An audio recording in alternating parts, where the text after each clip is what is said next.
2023 was a very exciting year, both for the amusement industry and my personal life. I got to travel more than I ever have and took both of my channels to amazing places all over the world. On my second channel, Travel Dash, I was able to grow the channel basically to the brink of monetization, which I'm hoping to reach by the end of the year. I visited 20 national parks across the country, 15 of which were new to me, and hit up 30 US states, 11 of which were new, meaning I'm now just 9 away from having been to all 50 states. Here on Coaster Dash, we gained nearly 6,500 subscribers, rode coasters in 18 different states, and 5 European countries. Altogether, I got on 124 new roller coasters this year, which may not be more than 2022 or 2021, but I think I rode just as many, if not more, world-class coasters than ever before. So in this video, I want to count down my top 15 favorite coasters I rode for the first time this year. Depending on how you read that title, you may have thought this was a video counting down the best new coasters to open this year, but that's a thing of the past. I put out that list a few videos ago, so if you haven't already, be sure to go check that out. This is a more personal list, and there's some good stuff in here, so let's dig in. Kicking things off at the number 15 spot is Stunt Fall at Parque Warner Madrid. My second experience with the Vekoma Giant Inverted Boomerang was a great one. I absolutely love these rides. I know they can be pretty hard to get on both from a geographic and reliability standpoint, but if you can ride one, you absolutely should. Like Aftershock at Silverwood, Stunt Fall was relatively smooth and extremely intense with these gargantuan inversions and lift hills. It's honestly one of the few coaster types that still freak me out every single time. Number 14, Baler at Liseberg. One of 2 rides you'll see on this list from Liseberg, Baler was a coaster I got off of laughing and wanting to do again and again. The park's maintenance has kept this ride in tip-top shape and made it incredibly re-rideable, unlike El Toro sometimes. It's also packed full of sharp ejector airtime hills that are shaped like triangles. It's very repetitive with not so much aside from bunny hills. It's kind of similar to Steel Vengeance in that way, but it does airtime so well that I could care less. I've now ridden 3 of the 4 Intamin prefab coasters, and hopefully I can get on T-Express sooner rather than later. Number 13, Goliath at Six Flags Great America. Our first RMC to make this list, Goliath was a ride that really took me by surprise. A lot of people consider this one of, if not the weakest RMC creation, but I couldn't disagree more. Sure, this thing's got a short layout, but there is not one dull element on the entire ride in my opinion. The drop is terrific and one of my favorites on an RMC. The 2 inversions are the best of any wooden coaster, and it's got a handful of powerful ejector moments. Also, these overbank turns that some like to call filler elements, I felt had some very interesting laterals. Combine that with the unique topper track feel of similar rides like Outlaw Run, and this thing couldn't be more fun. Number 12, Helix at Liseberg. This is a coaster I'm so glad made it up here because my first few rides on it were definitely disappointing. But us enthusiasts know that you've got to let roller coasters warm up throughout the day. This applies to most every coaster, but some more than others. Helix absolutely delivered when everything was said and done because it has such an incredible layout and an amazing diversity of elements. Could the forces and launches be stronger? I mean, yes, but I can look past those things for all this ride does well. There's so many positive things I can say about it. Number 11, Shambhala at Portaventura. What many people consider the best B&M hypercoaster, Shambhala didn't quite make it that far for me, but it was damn near close and a phenomenal ride experience. When we got off, Josiah from National Coaster said something that really resonated with me, and that's that Shambhala is like a textbook perfect roller coaster to the general public. It's tall, it's fast, it's smooth, and it's filled with floaty airtime that I can't get enough of. If you can get a ride on this thing with a loose lap bar, it is a completely euphoric experience. Number 10, Hades 360 at Mount Olympus. My top bucket list coaster in America for years, Hades 360 always appeared to have a demonic layout with lots of intense forces, and on that part, this ride completely delivered. It is one of the most insane roller coasters I've ever ridden, but part of the reason why is unfortunately that this coaster is extremely rough. Probably one of the top 5 roughest coasters I've ever ridden, but it truly is a one-of-a-kind layout, and I couldn't be more glad I finally got to ride it this year. If Mount Olympus found a way to smoothen this thing out, it would easily be top 5 on this list. Number 9, Boardwalk Bullet at Kemah Boardwalk. From my top bucket list coaster in the country to number 2 on that list, Boardwalk Bullet is a ride I basically had to dedicate a trip to Houston alone for. It gives me anxiety just thinking about the fact that I went all the way over there and the thing was closed nearly the entire day. But maintenance was able to pull through and I got 3 rides on it at night. When I say Boardwalk Bullet has some of the best pacing in the world, I'm not joking. It goes absolutely crazy through its layout, which is the most compact of any wooden coaster in the world. It crosses over itself a ridiculous 42 times, and with these hurdles, still manages to pack in so much airtime.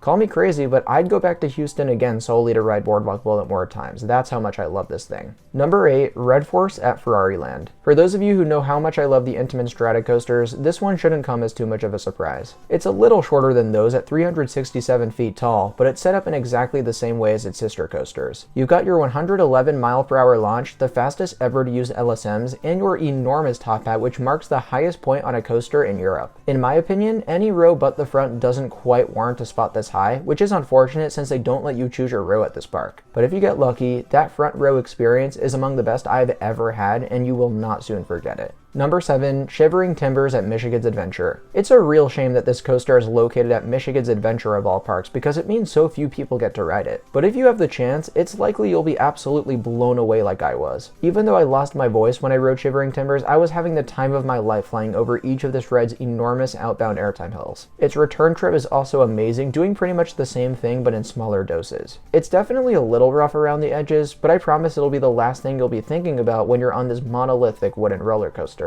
Number 6, Wildfire at Kolmorten. It feels crazy to say this, but Wildfire is the first of 6 roller coasters I rode this year that cracked my top 25. Ironically, it is my least favorite RMC in Europe, but it's still better than most overall. The first half of this ride is literally perfect. I don't think there's much, if anything at all, you could do to improve it. That said, I think many would be surprised to find how much of a stark contrast that is to the second half, especially when it's not warmed up. I'm surprised more people don't talk about that personally, but Wildfire has so many standout elements, not to mention a world-class setting, that grants it a very high spot in my rankings. Number 5, Tutus at Park Asterix. One of the big new coasters to open up this year, Tutus single-handedly convinced me to visit this park for the first time on my most recent trip to Europe. And I'm so glad I did, because not only is Park Asterix an incredible theme park, but Tutus is virtually a perfect standout attraction for them. I can think of like 1 or 2 elements that are a little dull, but every other moment packs in phenomenal forces, and the ride's theming is otherworldly. It's one of those few full package coasters that combine all of my favorite aspects, so if you live in Europe, you better have this thing on your to-do list. Number 4, Tiga at Linnanmäki. Kind of like when I flew to Houston just for Boardwalk Bullet, Finland was an addition to our Europe trip that we paid a visit to solely because of this coaster. Tiga, I think, is one of the most purely enjoyable roller coasters I've ever been on. Before riding, I already knew I'd love it since I rank similar coasters very highly, and yeah, I was definitely pretty accurate there. It's got a terrific sequencing of elements that progressively get more intense as the ride progresses, and part of the reason that's possible is due to the ride's terrain usage. It's another brilliant design from Intamin and one of my favorite rides they've ever built. Number 3, Wildcats Revenge at Hershey Park. The big new RMC conversion of the year, Wildcats Revenge was everything I hoped it would be and more. To be honest, I don't think people are ranking this thing high enough. It might be a little too early to be calling it underrated, but it's seriously one of my favorite coasters from RMC. It has all of the airtime we've come to expect from their rides, but what I love about this layout in particular is how said airtime was integrated into the elements. For example, my favorite part of the ride is the middle section, which is a little unusual, but that's because there's these 2 sideways moments of airtime. Then you have that weird lateral double down that everyone's been talking about, and a sharp pop going into the 3rd inversion. Hershey Park absolutely knocked it out of the park with this edition, and it's certainly worthy of a top 3 spot on this list.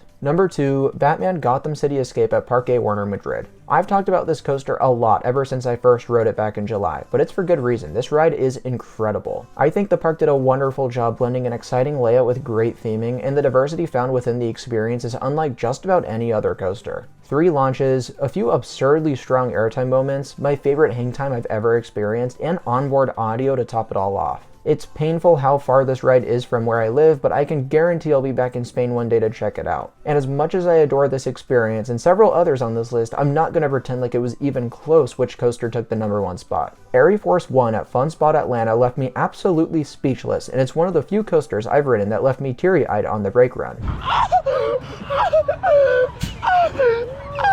It's really just an RMC highlight reel with their best airtime, their best inversions, and unbelievable pacing. It takes literally every element with the perfect amount of speed, and each one serves a purpose. The only moment that doesn't hit as well as other RMCs is the first drop, but it's still far from a dull element. But everything else about Air Force One was executed to perfection, and I already have plans to get back to Atlanta to ride this thing again next month. As far as I'm concerned, Georgia just became an annual or biannual destination for me, so if you haven't ridden this coaster yet, stop what you're doing and plan a trip to ride it. Thank you all so much for watching. I hope you enjoyed the video. If you did, please be sure to give this video a like and subscribe to Coaster Dash so you don't miss any content like this in the future. Currently, my analytics show that only 26% of my viewers are subscribed, so if you aren't part of that percentage, I'd appreciate it if you change that, plus you could always change your mind later. Until next time, I'll see you all very soon. Bye guys.